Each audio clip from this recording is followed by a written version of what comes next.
My next speaker is Professor Zhang Lian, and his topic is the experience of HIFU with uterine fibroids in Chongqing, and this is the birthplace of ultrasound-guided HIFU. Let me introduce him. He's educated in Chongqing Medical University from 1982 to 1987, and he actually became a gastroenterologist, passing out in 1992. Then he went on to join Chongqing Medical University as the assistant professor of medicine. And in 1998, he went to San Diego, California to become a postgraduate research scientist in the division of gastroenterology.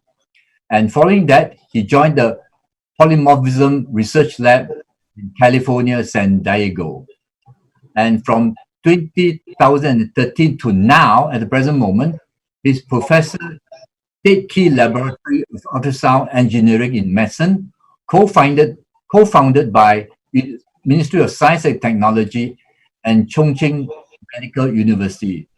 And of course, his interest area is high-intensity focused ultrasound for the treatment of solid fibroids. I present to you Professor Zhang Lian, Secretary General of ISMIVS, Professor Chongqing Medical University, and his topic, the experience of HIFU with uterine fibroids in Chongqing, the birthplace of ultrasound-guided HIFU. Professor Zhang Lian, my teacher. Thank you, Dr. Li, and good evening. It's my great honor to be here and have the chance to share this experience with you guys. First, about this technique, about high-intensity focused ultrasound, and I think everybody already knew about it.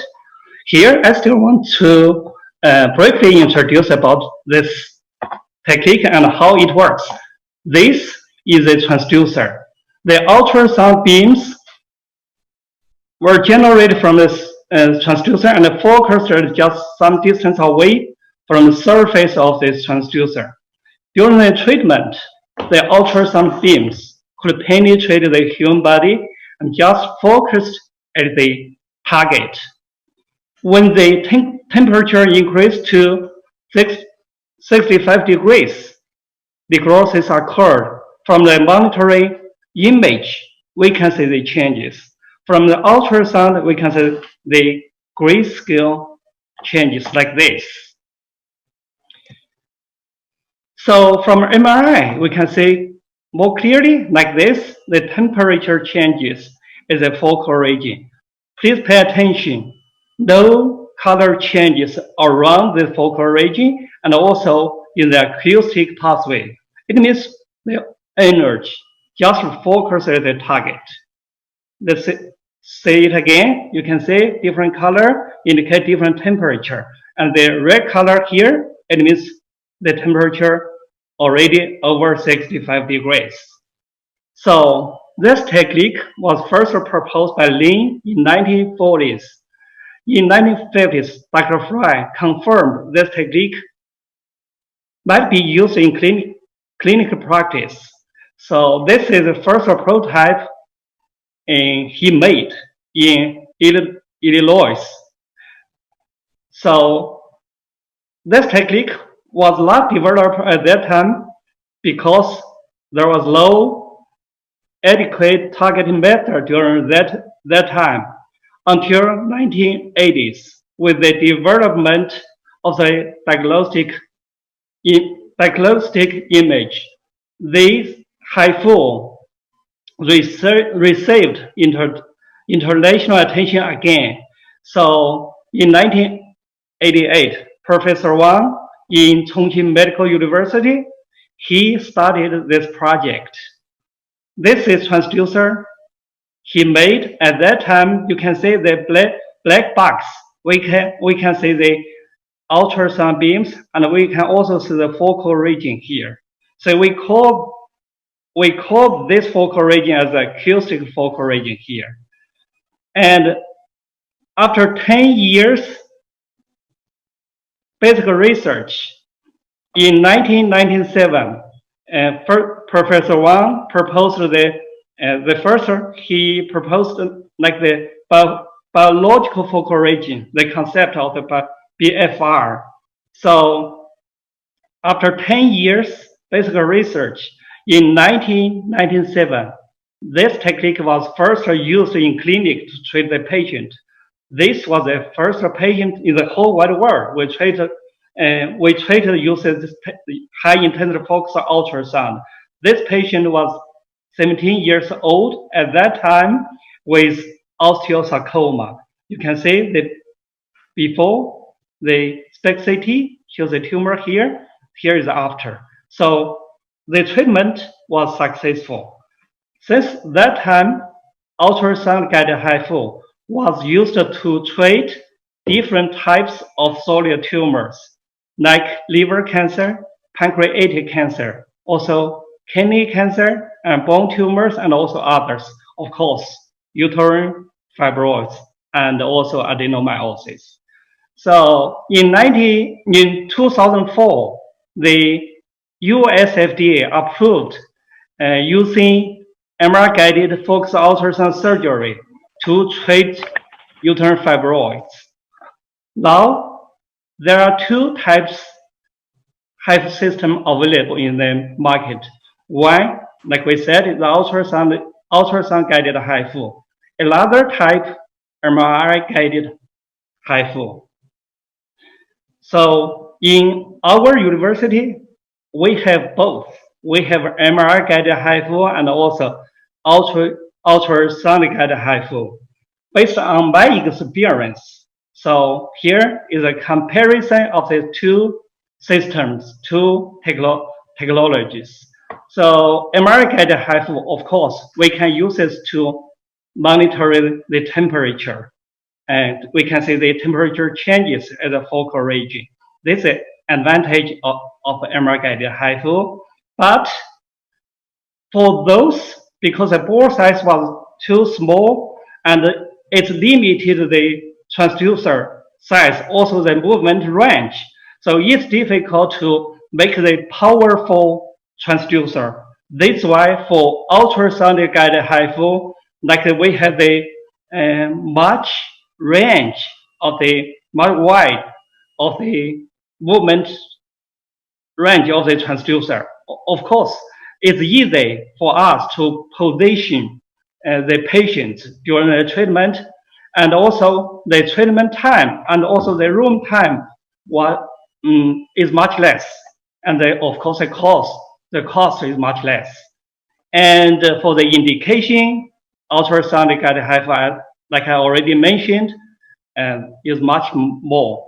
And most important, like Dr. Li already mentioned, the ultrasound-guided HIFU is easier for the gynecologist to use. So there's comparison of these two types of systems. So now I'm just focused on ultrasound-guided HIFU for uterine fibroids from Chongqing. That's Chongqing, the experience from Chongqing. So in Chongqing, in China, we started this project in 2000. The first case with uterine fibroids was treated by Professor Wang from Beijing. Between 2000 to 2005, in this stage is a clinic study. We didn't treat so many patients, but we optimized the indication, and also we optimized the protocol for HIFU treatment for uterine fibroids. From 2005, this technique, the ultrasound-guided HIFU, was used in clinic, for routine clinic practice. So 2007, we started to use HIFU to treat adenomyosis. Now, we also, in China, the gynecologists, they use ultrasound-guided HIFU to treat different diseases, even like blind diseases of the uterus, and also other indications. So now, I'm just want to share you the experience at the beginning. like after the clinic studies, 2006, we use this technique to treat patients in clinic routine practice. So between 2006 and 2009, in our center, we treated 757 patients. Like they have the solitary uterine fibroids and also multiple uterine fibroids. This is the baseline characteristics of this patient with uterine fibroids, and you can see the age. They are young. Actually, average age of this patient is 38 years old, and we treat a different type of the uterine fibroids. That's submucosal fibroids and intramural fibroids, and also subseral fibroids. The lung perfused volume ratio achieved in this stage was over 80%. So you can see the symptoms improvement because during this time, we tried our best to follow up every case, and always, like the MRI was free at this time, so that's why we get very good data. So you can see this before the symptom severity score is almost 60 points, and 3 months later, after HIFU treatment, the symptoms improved, and like you can see, these symptoms improved, sustained for 3 years old. At the end of the 3 years, we will follow up stopped. So here you can see the volume of the fibroids is before.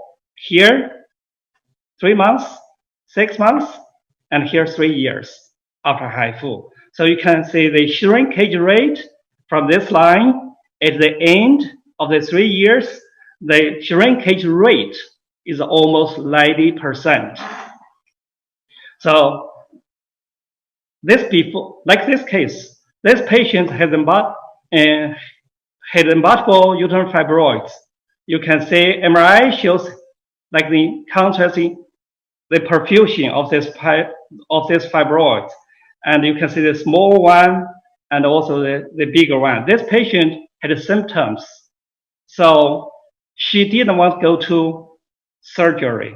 But when they have HIFU, we treated these patients with the ultrasound guided HIFU. This is one day after HIFU treatment. You can see this, just this section, this slice. There are 5 fibroids. This one and this one here, and here, very small one here. All these were treated by HIFU. So all completely ablated. Here is 4 months after that. You can see the shape of the uterus was much better, more beautiful than before. And also the treated fibroids almost disappeared, all of them. Only we saw this one, a small part of the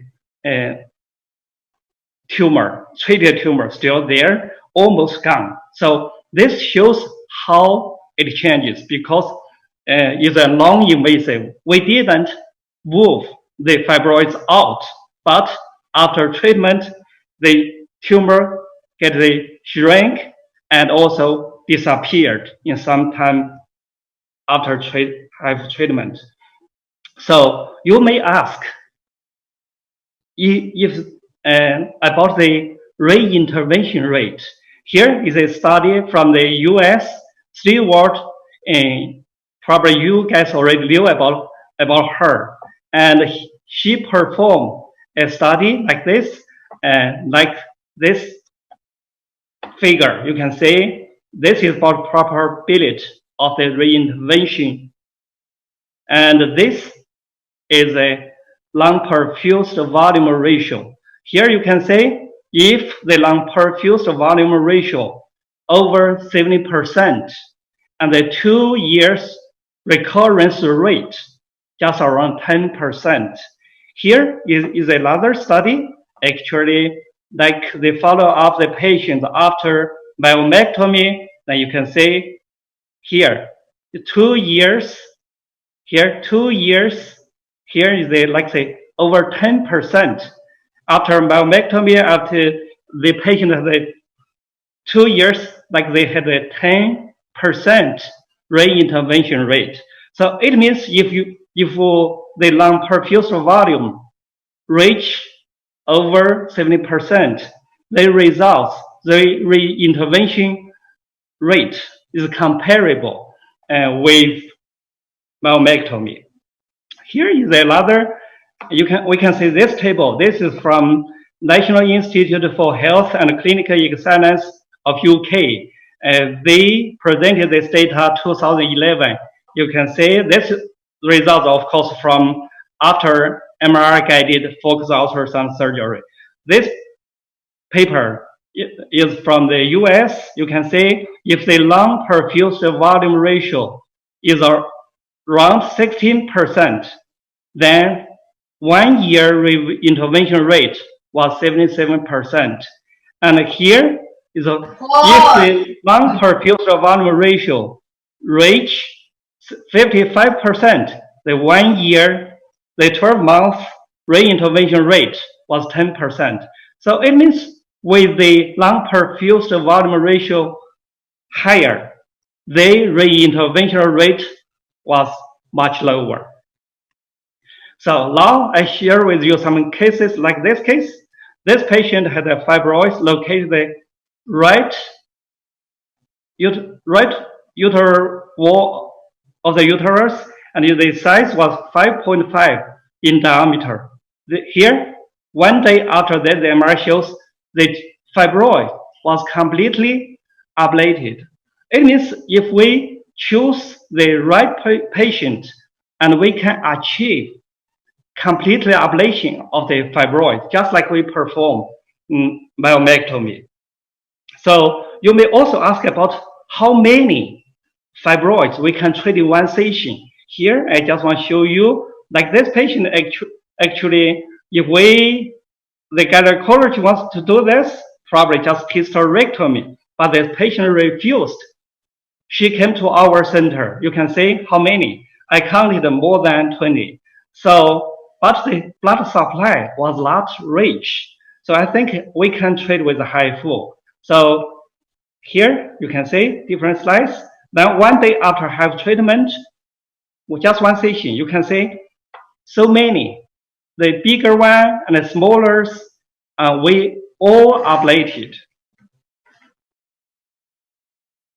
So it means no matter how many, and just based on the blood supply, even like this, we treat like just 200 minutes, we finish the treatment. So we also can use this for like the diffuse uterine myomatosis. We treat some cases like this patient.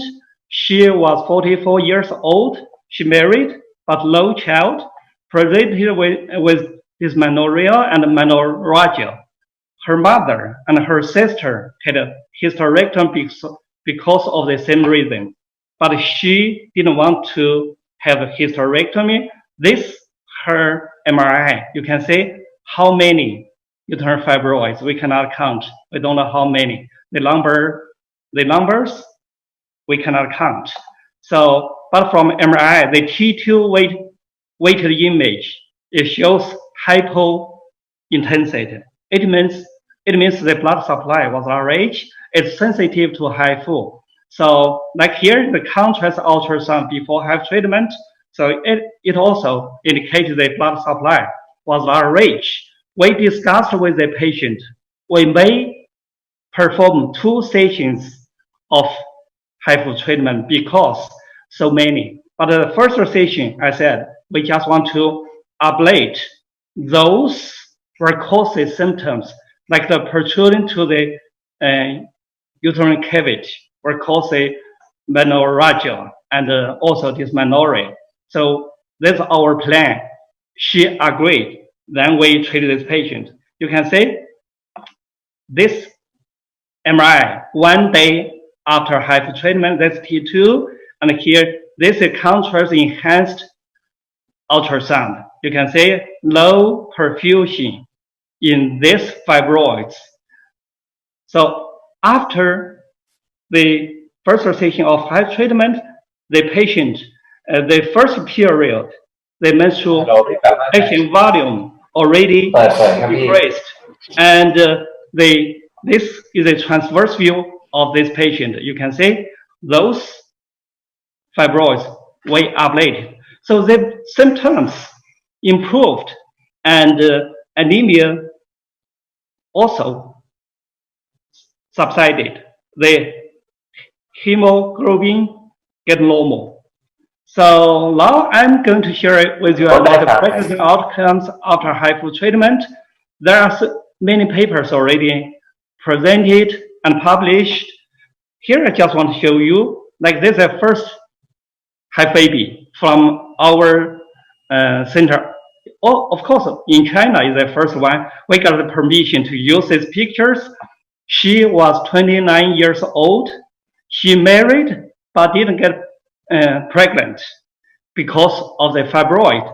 At that time, in our protocol, we didn't use this for those patients who want to conceive at that time. But this one, she said she didn't want to go to surgery. She came to us. Then we treat this patient. It was very lucky. So after HIFU treatment, 6 months later, she conceived, and no any complications during the pregnancy, also like the delivery. But of course, the first case we performed cesarean section.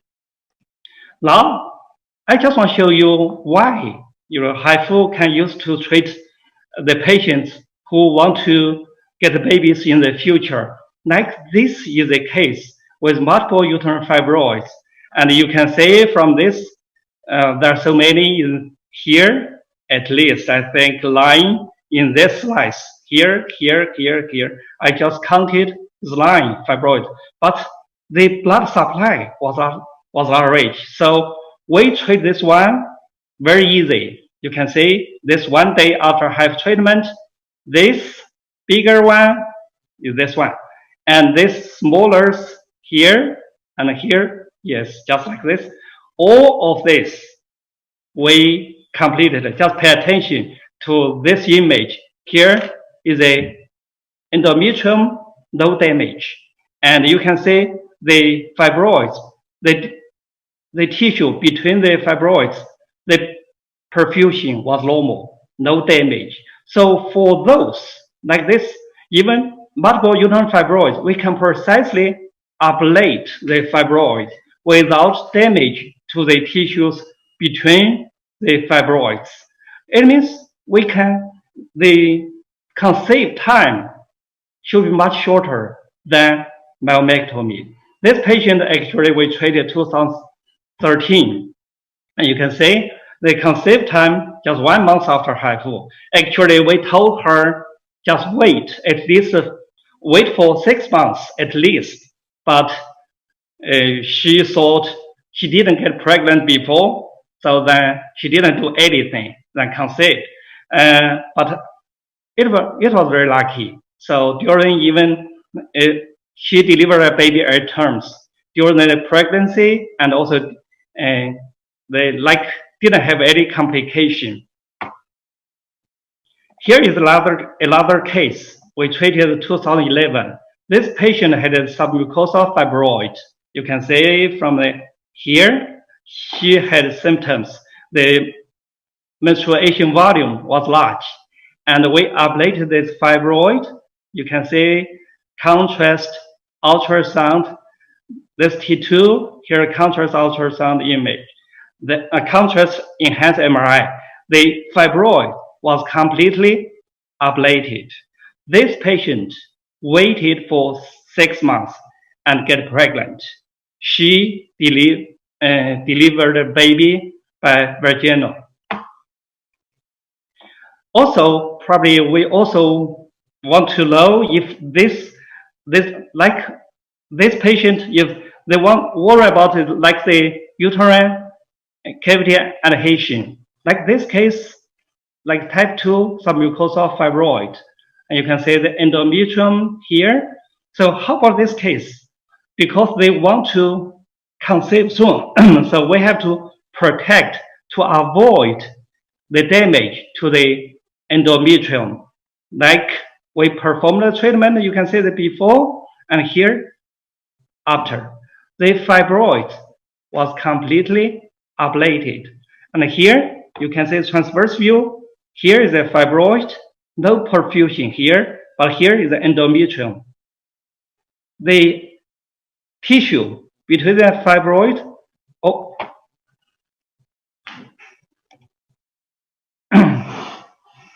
like here, like the tissue, the perfusion was normal. So no damage to the smooth, normal tissue. So for this kind of case, probably before have treatment, we can talk to the patient because we want to protect to avoid the damage to the endometrium. So the symptoms improvement may be, not immediately after treatment because with the shrinkage of the fibroid, then the symptoms will be improved. So 3 months later, the symptoms improved. So we can tell this patient maybe 6 months later can try to conceive.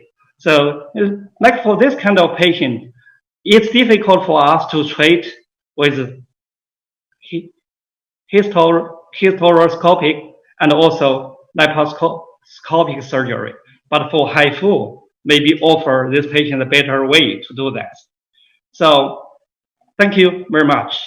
I hope you guys stay safe and see you soon in Chongqing. Thanks.